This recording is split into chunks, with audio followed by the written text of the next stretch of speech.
We got some good news from Nick Cannon. I don't know. I don't know about good news, but News. we got some news. Nick Cannon. So people know him now for being the guy that obviously did Wildin' Out and the Right. entrepreneur and the visionary for that. But a lot of people, Which is especially amazing. women, they know Nick Cannon for being competing with NBA YoungBoy with all these kids, right? So they going neck and neck every year, announcing they got 2 or 3 more kids. NBA YoungBoy just had one, His so he got 13. 13. So I don't know how many Nick got, but Nick has a lot of kids, so a lot of people are interested in his perspective on this, and they always asking him questions about women and marriage and all. And I'm like, why are you asking Nick, right? But Nick, I mean, you got to give him some credit. He did have Mariah Carey. Mariah Carey's generational talent. They were married, but Nick Cannon admitted that he was the one that initiated the divorce. Okay. So when they got married, Nick Cannon was like, okay, he's a up and coming movie star, entrepreneur. Like, he had his own lane. He stood on his own 2 feet. Mariah Carey is Mariah Carey. Like Nick Cannon, would you say Nick Cannon is a superstar? He's a star. He's a star. Yeah. Mariah Carey is a superstar. Yeah. Yeah. So it's levels. She's internationally recognized. Yes. So Nick Cannon admitted that he initiated divorce from Mariah Carey because he felt like once he became Mariah's husband and not Nick Cannon, he lost himself as a man. And he didn't feel like, I just looked up what percentage of divorces are initiated by women. Yeah. And it's 69 to 75%. So for him to say that he initiated the divorce is very interesting. That's very interesting. So he said he lost himself and didn't feel like a man because one of the things he talked about is financially.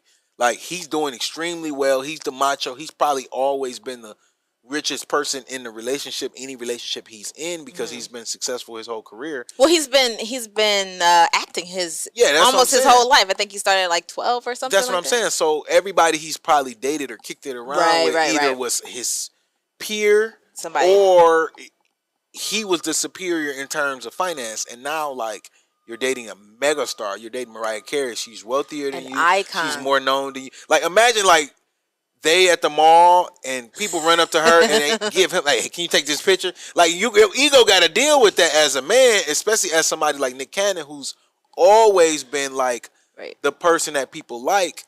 And he really admitted it in this interview with Umar. So that's a good interview if you guys want to go check it out. But Umar was very deliberate about saying, I think you're looking for what you had with Mariah. Yeah, and because after that he went on a spree having a bunch of kids, and it doesn't seem like your heart is multiple women settled. Yeah, so it's definitely a tough situation because once you lose that good ex, it's hard to go back. That good ex is crazy. Listen, I'm gonna be honest. I never had that experience in my life of losing that ex and being like, damn. Oh my God, man! Like, I really wanted that vibe. I really wanted that. Like, I haven't lost that yet.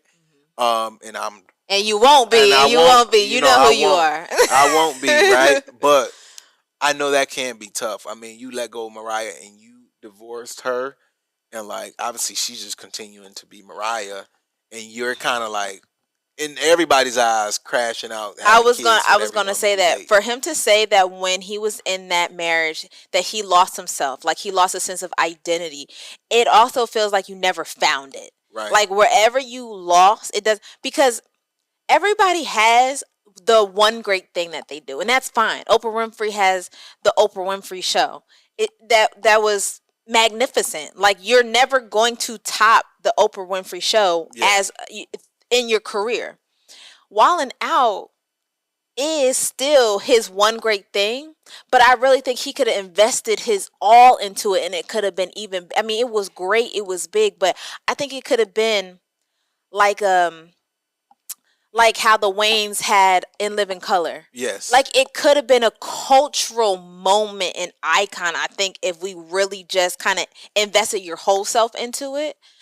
But we had all these kids instead, and it kind of overshadowed Wildin' Out a little bit. Yeah. It was like, we're not even talking about Wildin' Out anymore. We're talking about the 5th baby, the 6th baby. Yeah. Even on Wildin' Out, you go to Wildin' Out, what's to Wildin' Out? They talking about all his kids on the his baby having spree Yeah, I became, don't want it to overshadow like who yeah. he is because he's a genius entrepreneur. He's a visionary. Um, so yes, I do kind of agree with you on a lot of them antics with all the baby mamas and all. Every time I see him, he's like on the shade room and they got like his family tree.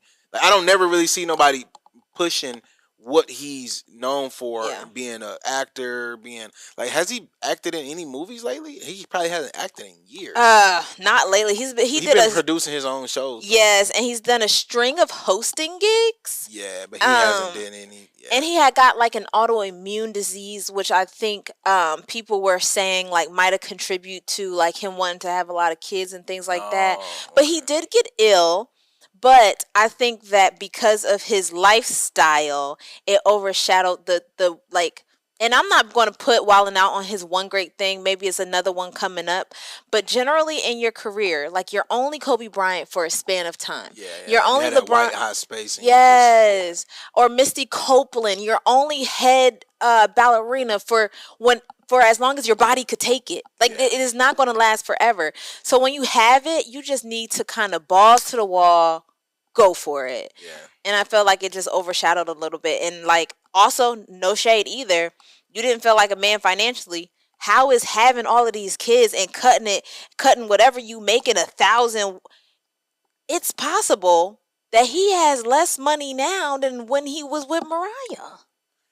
Well, I mean, it's Like probably he probably you got a that's child, probably what made him feel like a man is being a father and being like being there. able to provide. Yeah, so men are weird, women are weird as well. Like my sister always talk about how like a lot of people have kids just to get purpose in life. Mm. So sometimes people are He soul had searching. kids though. I'm not saying that's him. I'm just Oh, saying okay, in okay, general. So gotcha. like a lot of people who struggle financially or don't have no real goals, a lot of people just have a bunch of kids. Like I'm from the hood, so Mm, that's you see a bunch of kids running around. You're like, well, y'all don't have no money, so you would think the person with the money is going to have a lot of kids, and the person without the money is going to, yeah.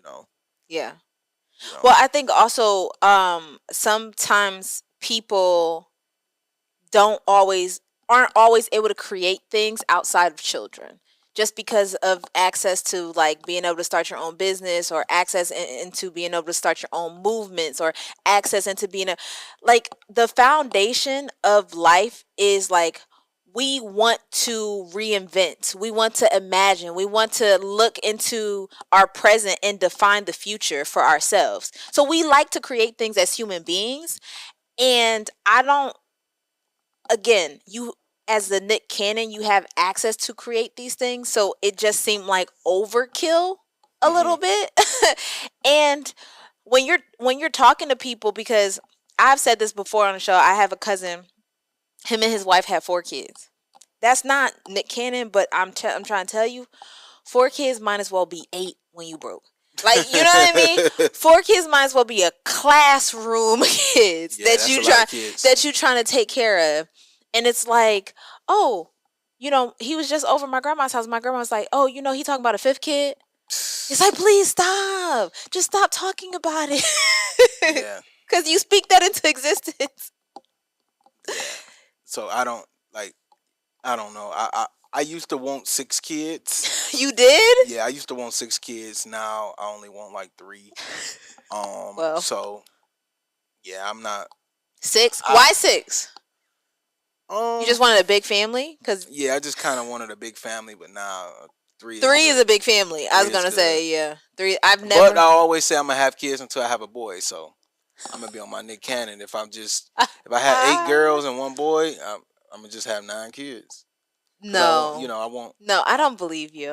I'm dead I serious. don't believe I'm you. dead serious. Well, I gotta get my Nick Cannon money first. But I can't be Okay, out here. I'm not about to be out here in the poorhouse. But that's tough. I would definitely go out like that if I just had all girls. Cause I just want a boy, and I love girls, but I You want want a son, yeah little June June? I want a son, and that's my goal. No, I don't mind children. I love children, but I don't need a whole bunch of kids. Like, and I think that comes from me looking at the women in my family and just in the culture. I'm traveling the culture, so I'm over analyzing everything.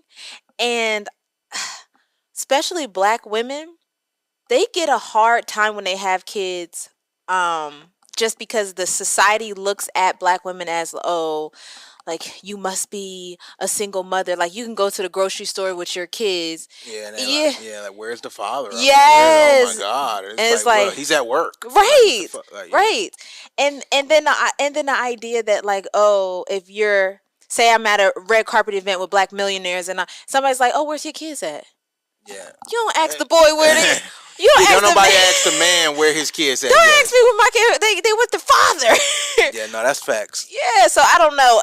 Even as a young person, before I branded myself, I always was very culturally inclined, and I always seen things, and I did not find it favorable to black women and how we're like casted in society as like, and honestly, sometimes over motherly. It's like, I remember I was in New York and I was lost, and my dad was like, "Find a black woman." Like, Yeah. find a black woman, she's gonna help you. Yeah. So, which is cool, but I'm just like, you know what, if you're not that, then you're casted as like an outcast. Like, you're not this motherly figure. You're Dr. Bryant, and people get upset because she's just about her business, and she doesn't have to move like a mother and like overly caring to everybody. So Yeah. I say that to say, again, you want to have kids, you want to have your 3 kids, you do that. Just, don't let it overshadow what we doing here. Hey, they 3, 6 ass gonna be in here working in a minute. Let them grow up. Hey, that's how you I'm having create. kids so I can put them to work. Nah, no, real shit though. Like.